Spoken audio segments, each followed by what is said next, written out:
Mr. Hadjiyianni, welcome to Yerevan and thank you for joining us today. Thank you very much, and thank you so much for the hospitality here. Thank you. So let's start our interview. The first question, you are here in your capacity of the Rapporteur of the General Committee on Democracy, Human Rights and Humanitarian Questions of the OSCE Parliamentary Assembly. How your mandate correlates with the main topic of the third Global Forum against the crime of genocide, and how the OSCE and its Parliamentary Assembly are engaged in the global prevention agenda? So the overarching goal of the OSCE has been to foster the creation of a security community through preventing and containing conflict among its participating states. The concept of the comprehensive security as used in the OSCE recognizes human security as a core dimension with potentially severe impact on security. Therefore, the prevention of atrocities, including genocide, is fundamental to our work. Education and awareness in the context for promoting adherence to our human rights related commitments is a very important tool in promoting our goals. For example, in the latest declaration of the OSCE Parliamentary Assembly in Berlin Declaration, participating states are called to integrate education about human rights into primary and secondary school curricula based on the Universal Declaration of Human Rights under the oversight of national parliaments in the interest of the long-term understanding and implementation of human rights commitments by OSCE participating states. The Committee on Democracy, our committee, addressed humanitarian and human rights related threats to security, serving as a forum for examining the potential for cooperation within these fields.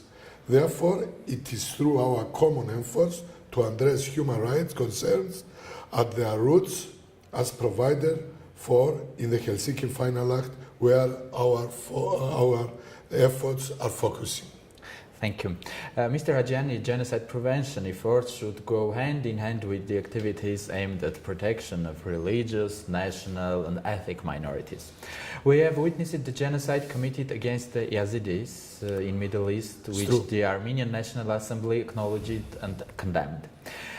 Christian communities there have also been targeted, which resulted in their drastic reduction. How would you assess the response of the international community to these atrocities, and what else should have been done? Unfortunately, once again, genocide. Protection of minority is, as you talked before, an essential part of our prevention efforts. The OSCE, through its High Commissioner on National Minorities, works to promote the rights of minorities in a cooperative way, advocating to governments of participating states for their protection and the promotion of inclusive policies. The High Commissioner on National Minorities gets involved in a situation if, in his judgment, there are tensions involving national minorities which could develop into a conflict. Much of the day-to-day work is in identifying and addressing causes of ethnic tensions and conflicts. The High Commissioner addresses the short-term triggers of interethnic tension or conflict and long-term structural concerns. If a participating state is not meeting its political commitments or international norms, the High Commissioner will assist by providing analysis and recommendations. The OSCE Parliamentary Assembly regularly hears and discusses during its meeting about the work carried out by these OSCE institutions. Of course, its mandate stretches only to participating states. Unfortunately, not in Syria area, because it's outside from our area. Regarding your question about what else should have been done personally, I believe, as I said, that accountability of the perpetrators play a key role in peace-building efforts as well as prevention in the future. Ignoring or denying even this crime is devastating. I never understood why it is sometimes the chosen path. In this regard, and speaking in my capacity as the chairman of the Committee on Education and Cultural Affairs of the House of Representatives, I feel proud to have been a member of Parliament when commemorating the centenary of the Armenian genocide. The House voted the criminalization of its denial as well as the denial of other genocides and crimes against humanity. Thank you. Mr. Hadjiyianni, the UN General Assembly at its first session in 1946 adopted the first resolution on the crime of genocide, where clearly stated that the genocide is a crime under the international law, which the civilized world condemned, and that the guilty of it, whoever they were and for whatever reason they had committed it, should be punished. Moreover, the resolution stated that the member states should enact the necessary legislation for the prevention and punishment of genocide. In your view, 70 years later, do we have the mechanism both at local and international levels necessary to prevent, and if that fails, to punish for the crime of genocide?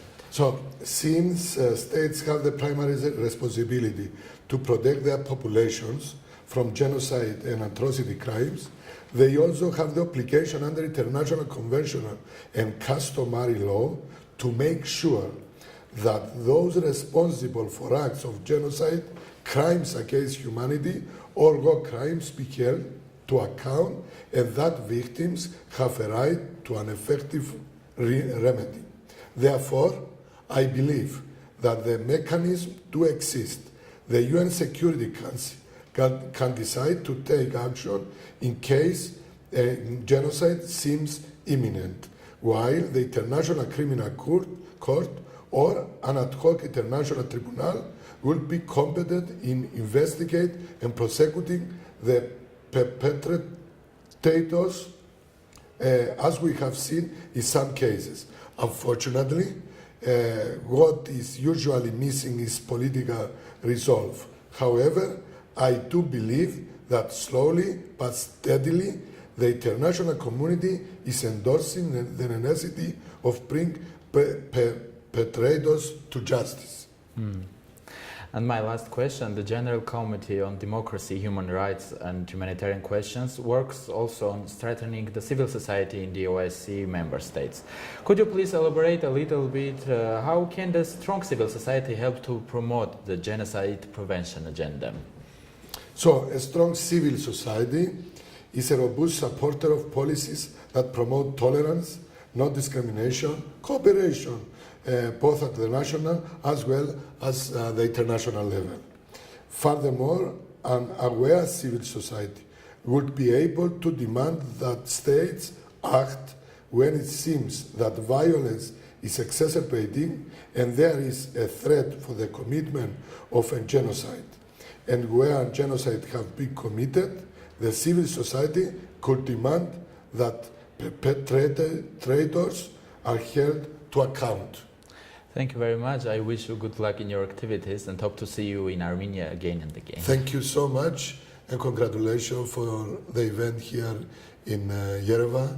I think it is a good event and we get the signs what we have to do on international or regional levels. Thank you for this interview.